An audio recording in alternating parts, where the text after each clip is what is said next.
Stark State College Massage Therapy Lab Notes with Michael Vahila, licensed acupuncturist and licensed massage therapist. So the three classifications of joint movement for Kellogg are passive, where the person is totally passive. They use no muscular contraction for you to do whatever joint movement it is you're doing. Resistive, where we've talked about where you pull as they contract in flexion, you pull against that. Or if she's going to contract in extension, push against and relax. But then he also has a third category, which he calls assistive. And let's say she's had an elbow injury and she's not sure. If I say, okay, flex your arm, but she can't, or flex the elbow. So I say, well, you flex it, and I'm just going to help you. So that motion of helping her, giving her the illusion that she's doing most of the work herself, but that you're helping her. So that helps to build confidence. That's his main purpose in that. Abduction and adduction. So abduction is you're bringing the body away from the midline.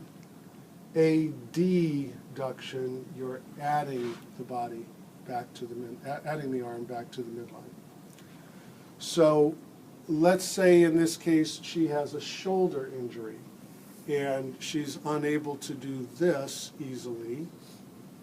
So by bringing the arm through these passive ranges of motion, abducting and adducting, we can start to get the joint used to that movement again so that eventually she can do it more easily on her own. Another movement that Kellogg describes is flexion and extension. So a real-world application of this would be if a patient had a broken elbow and as a result of the surgery and the trauma, they now had limited range of motion. So passively moving their arm to that point where he says a distinct feeling of resistance, moving it to that point, and then bringing it down. So gradually in passive movement, trying to go further and further, but always really paying attention to the tissues. So that would be extension and flexion. So when we talk about joint movements, I want to point out that there actually are some already in the general massage routine that you have. Supination and pronation are in the arm routine, right? That's the only place we do supination and pronation.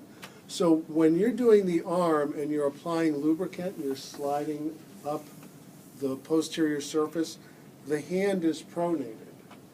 And then I said, turn the hand over and slide up. Now the hand is supinated. So that's an example of actually integrating joint movement into a massage routine without making a big deal about it. Now, in the context of when a person might actually do supination and pronation, you might just grasp their hand like you're shaking their hand, and let's just say she's had an injury of the elbow, and she's unable to do this on her own. So we would do passive joint movement to start to get the muscles used to this movement again. The muscles that do it, and you don't need this right now, are the supinator muscle. So obviously that muscle makes this action because it tells you in the name. And the pronator teres muscle, which again in the name tells you what it does. So supination and pronation.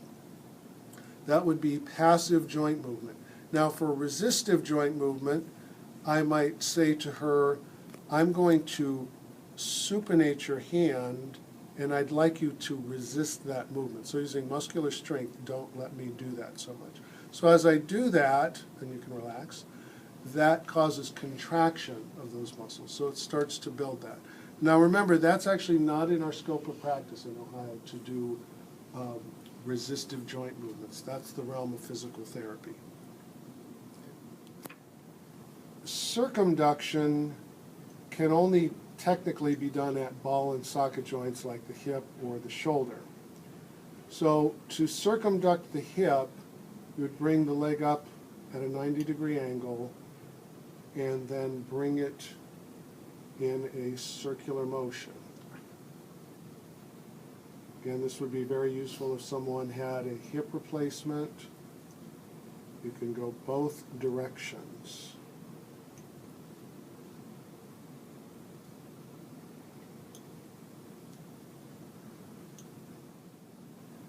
The last of Kellogg's 8 movements is joint stretching.